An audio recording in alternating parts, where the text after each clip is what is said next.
Nebraska intends to release voter data to the federal government in 2 days. Secretary of State told KETV months ago he wouldn't address the request until a lawsuit against it was over. KETV Newswatch 7's Madison Perales digs into why the secretary changed his mind, how your data will be protected if it's released. She joins us live from the Capitol in Lincoln. Madison.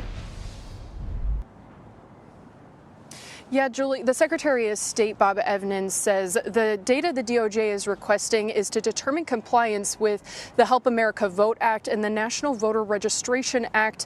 And Evnen notes the increasing immigration numbers is prompting the DOJ to ensure that the voter rolls are clean. And it's a fair question, have any of these people wound up on our voter registration lists?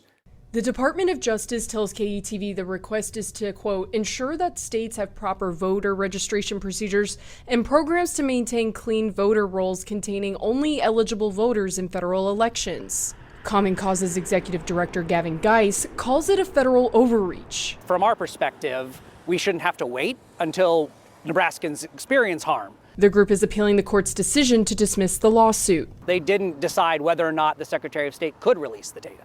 They left that as a completely open-ended question. In previous coverage, KETV told you the Department of Justice is requesting personally identifiable information such as the last 4 digits of Social Security numbers or driver's license numbers and an exact date of birth. The Attorney General said, yes, they have a right to ask for this. We have to comply with this. We asked the Attorney General's office about this, which it replied, no comment. Geis says Nebraska voters are worried. They view this as a genuine states' rights privacy issue. They don't feel comfortable right now having their voter data released to the federal government, especially given what we're seeing in Minnesota.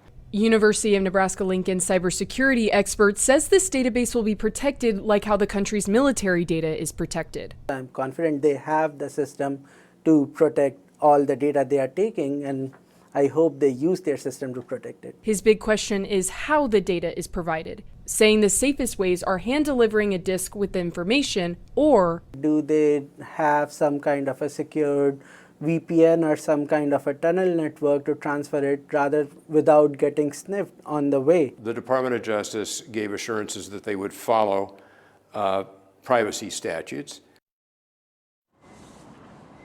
Geis says if Bob Evnen does end up releasing the data and the District Court of Appeals accepts Common Cause's case, they'll continue pursuing legal action. Reporting in Lincoln, I'm Madison Perales, KETV Newswatch 7.